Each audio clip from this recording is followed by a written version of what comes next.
Hello, cat toys! Today we're going to be doing something a bit different than usual. Usually, we play a video game. Um, but today, I'm going to be reading some scary stories to you. Now, in order to do this properly, I'm going to have to be off camera. So, all you're going to hear is my voice. Alright? Now, before I begin, and before I disappear, I want to say that these stories are all found on r/scary stories. Very easy to find. And I will credit each and every author as I begin to read. Now, without further ado, let's set the mood a little bit.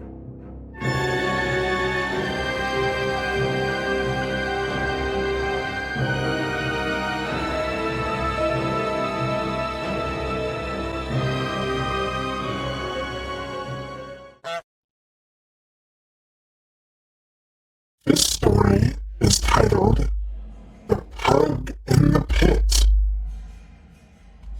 It's written by Reddit user. Hey, that's a name.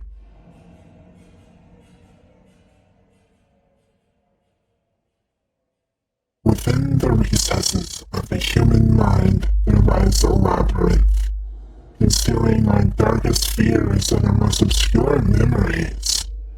When the sinister whispers of this haunted maze become unbearable, one might seek solace in the strangest of places, for even the most bizarre solutions can offer a glimmer of hope.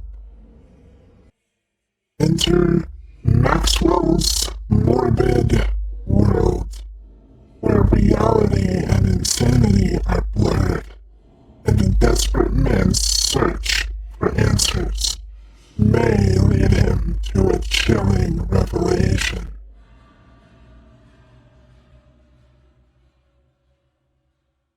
On one particularly dreadful day, I became lost in the cave of troubles that served as my brain. Disembodied whispers echoed off the hollow walls of my mind. A cacophony of bellows and sobs created an unending concert that had dragged on for nearly a fortnight. I could not find a reasonable conclusion for why I became targeted by these phantom murmurs. Not a word was discernible to me amongst all the chatter, and covering my ears only shut out my environment, resulting in the internal racket becoming louder. Rocco, my pug, yapped viciously, curious for me to explain why I ignored him. I ran my fingers through my companion's fur and scratched his ears, hoping to satiate the plea for attention. The young pup's bark seemed muffled in comparison to the haunting voices. My body begged for rest, but sleep was impossible when dealing with so much inner commotion. Perhaps Rocco could spare me some words of wisdom. What say you, my one and only furry friend? How do I quiet this unholy jabbering? He tilted his fuzzy head at my words, his ears flapping about, and I felt amused at the look of processing he gave. I held my hands to my face, hoping to reach inside and strangle the contents of my subconscious. Unfortunately, this only aided in my efforts to hold back the river of frustrated tears that attempted to leak from my eyeballs. Whenever I get glum, I dig a hole in the yard. My heart tried to escape from its ribcage. Who's there? Show yourself. The fat little pug snapped at me again, and I glanced down at him. Dig a hole! That is what you should do. I could not believe my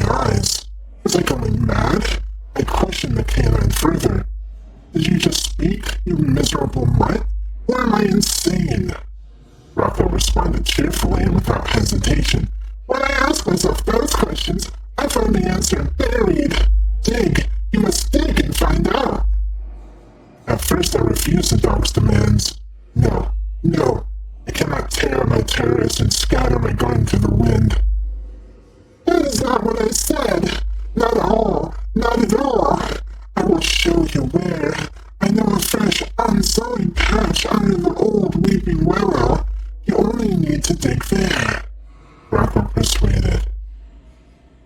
The voices hushed a bit as I considered the proposal. You promise and swear the spectral sounds will disappear?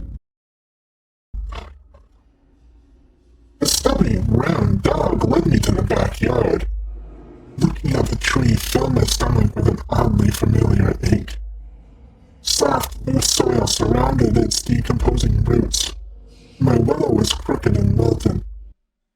I promise, I swear.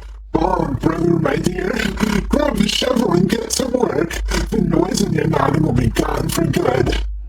A rust-covered spade stood at the ready, guarding my tomatoes. I clutched its splintery ashwood handle and began to hoist with a grunt. The damned scoop protested and would not budge an inch. Upon a second attempt, my hands gave way, and the timber shaft needled my palm with shavings. The pain was trivial compared to the relentless and immaterial assault against my brain. The third time's a charm, and I triumphantly held my trophy high for Rocco to see. My lone supporter woofed his approval. That is the way!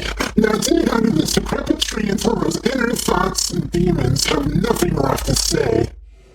I planted my feet deep, like seeds in the lawn, and drove the spade down head first in the dirt.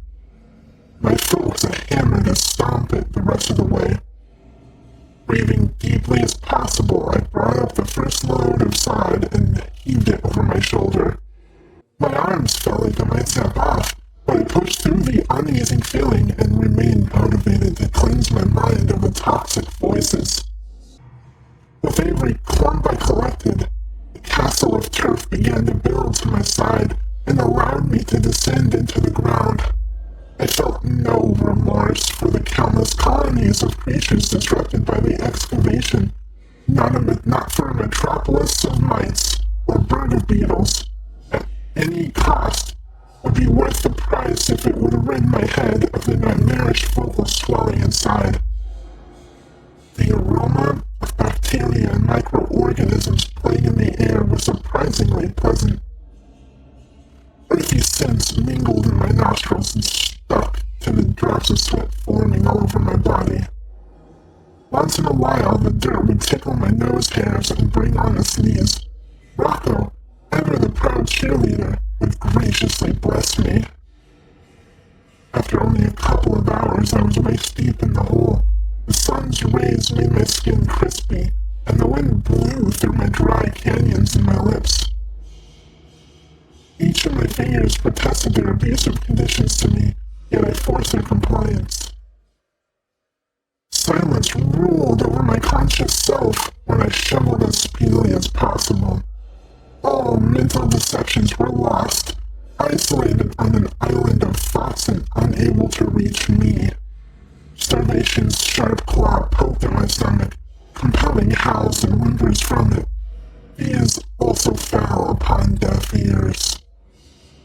Darkness and bitter winter spread over me in a deathly blanket. My veins turned to frigid tunnels, living under an icy and blistered road of skin. But still I did not waver. The stars and moon revealed themselves, casting their judgment. Yet the harshness of the night felt welcoming and right to me. Crack! I took another swing to make sure I'd heard correctly. Crack! There was no false alarm. You're almost there. Keep going, my friend. The answers I sought were just underfoot, crunching and breaking with every movement. Each snap was a key to the curse over my life. All the treachery, torment, and turmoil, and the first thing to greet me. A bony finger pointing at my surprise. Dear God, I cried.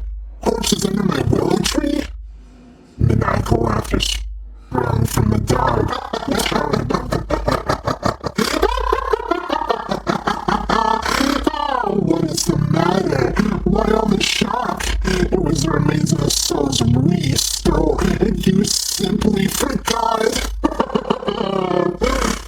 The world turned upside down. I snapped at the demon. What do you mean we? I'm innocent, not some murderous beast. Rocco ran out of sight, but his evil detached words spun around my head. Punks cannot talk. I agree, there's no we. I am your guilt, and it seemed your mind split to make peace. I tried to climb from the hole I'd so feverishly made, but my body was now too sore, and all my efforts had me drained. Falling to my back, I realized my mistake. It was not just a pit. I tricked myself into digging a grave. As the cold dirt embraces his trembling form, our tormented protagonist discovers that the phantoms haunting him were not external forces, but manifestations of his own guilt. In his quest for peace, he unearthed the skeletons of his past, but in doing so dug his own grave. Let this harrowing tale be a reminder that in Maxwell's morbid world, some secrets are best left buried, and that all journeys for self-discovery lead to redemption.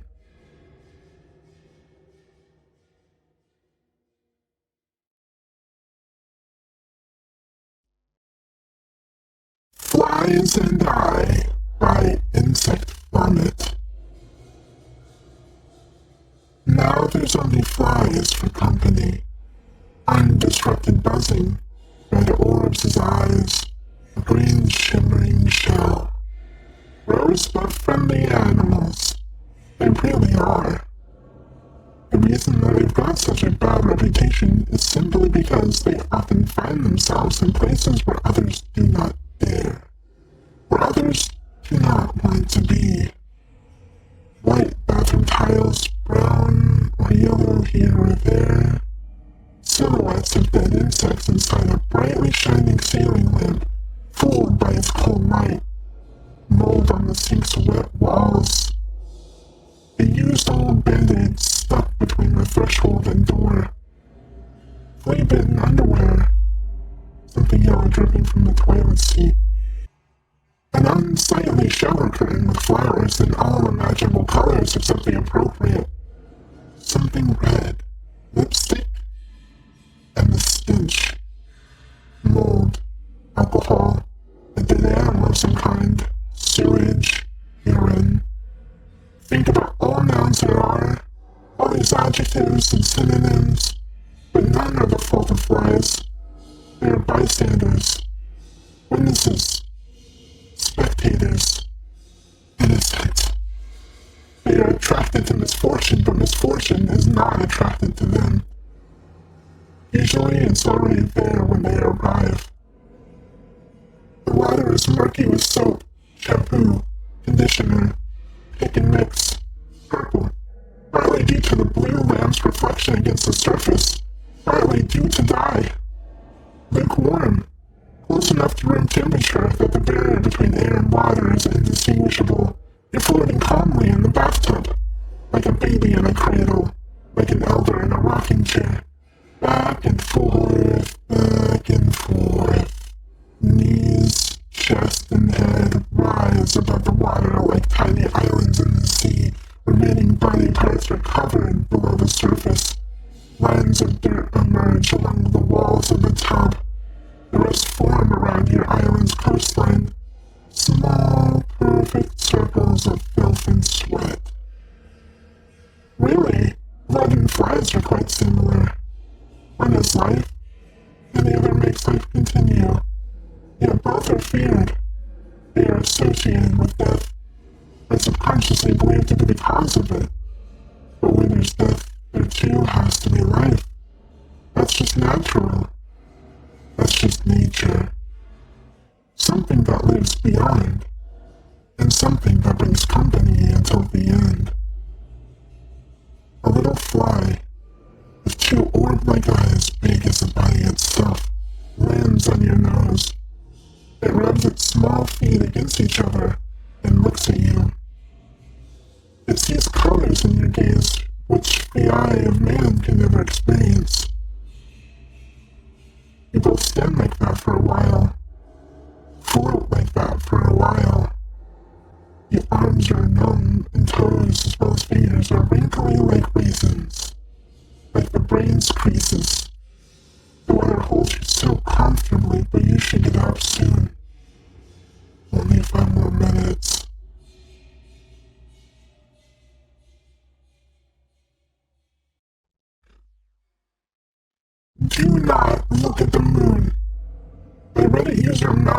was 000.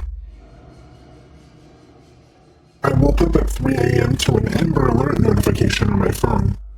Struggling to find my phone, I turned on the lamp on the nightstand to find it on the floor. The Amber Alert notification read, "Do not look at the moon. Fall asleep and refrain from looking outside." I'll admit, I was a little freaked out by this. What could possibly be wrong with looking at the moon? I became even more confused when I found out I had dozens of other notifications. My eyes grew wider and I awakened more. I unlocked my phone to find WhatsApp have a little red circle above it saying 99 plus. All of my social media apps had over 100 notifications.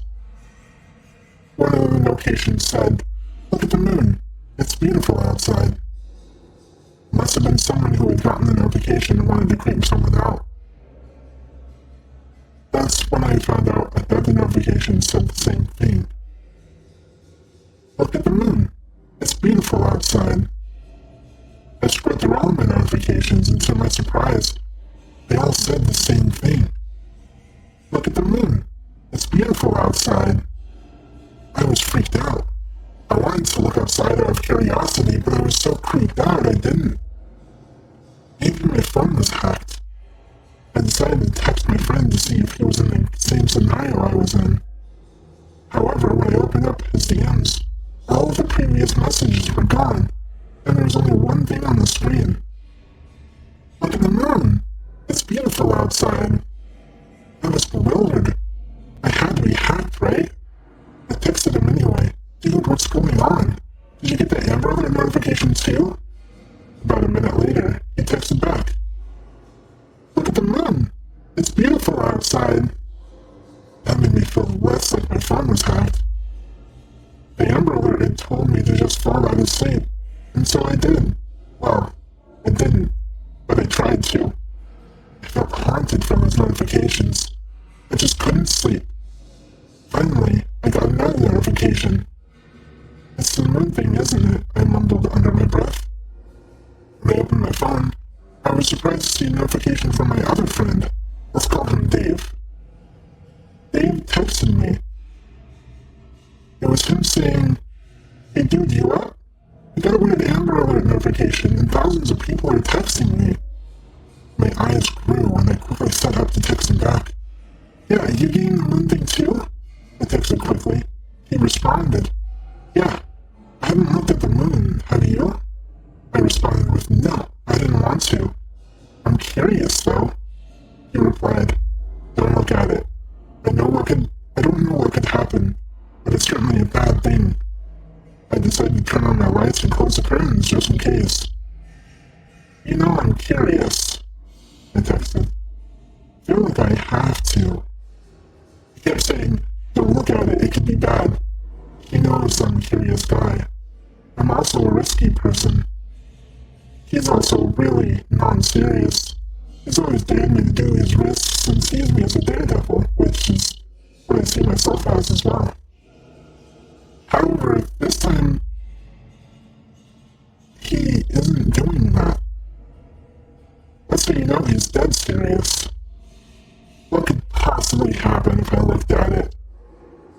Is it so bright it'll blind my eyes? There's no light out there, I texted. "This time I'm serious," he replied. I couldn't take it. My curiosity was beaming. I turned off the phone, set it down, and walked to the window. I opened the blinds and the window and peeked my head out and looked up. The moon was beautiful. A pretty blue and yellow color made it glow, and it was almost like a rainbow. It was bigger and brighter than usual, too. It was the most beautiful thing I'd ever seen in my life. My phone kept pinging. I walked to it, and with a huge grin and unfocused eyes, I saw it was Dave, asking where I was. "Dude, why aren't you responding? Did you look at the moon?" I responded, texting him back using nothing but my index finger. "Key by key," I said. "Look at the moon. It's beautiful outside."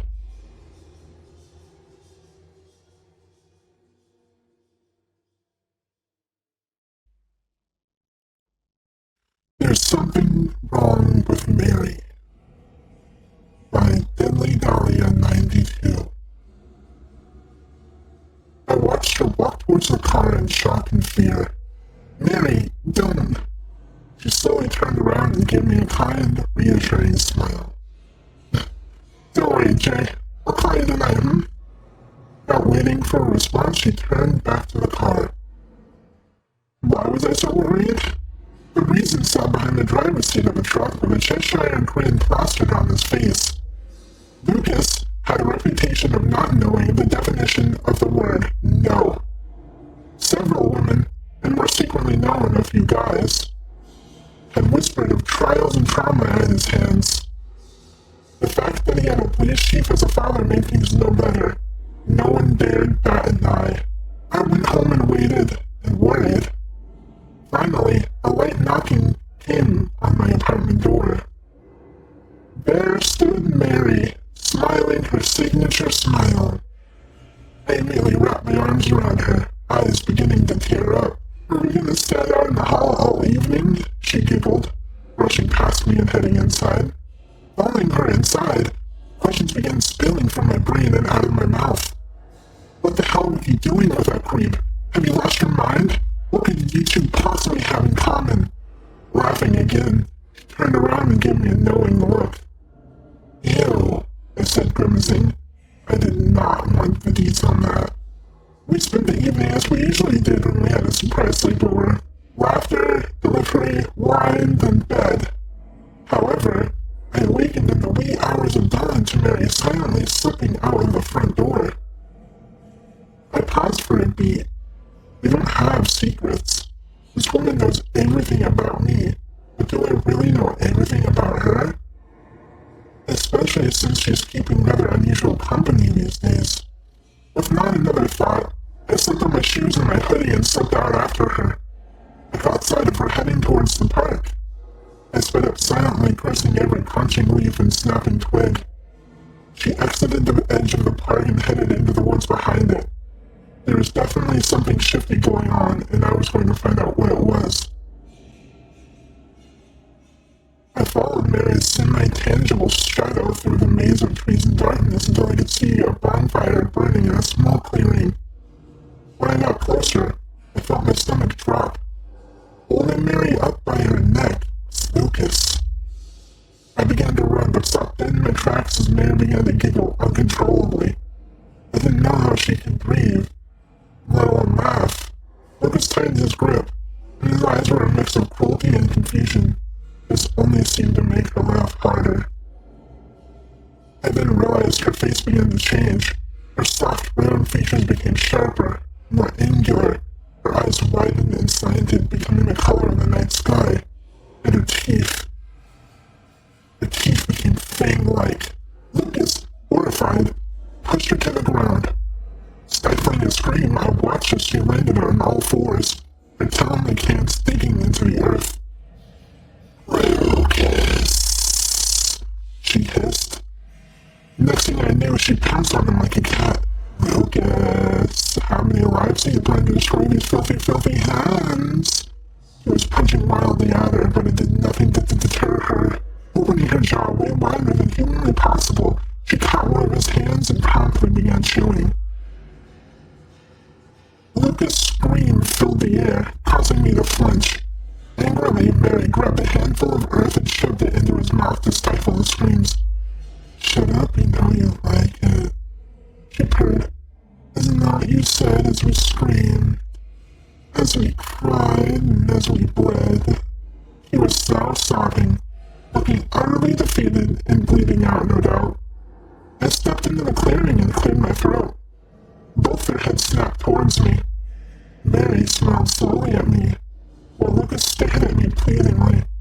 I smiled and nodded at her, spun on my heels, and made my way home. Something's wrong with Mary, and that's just fine with me.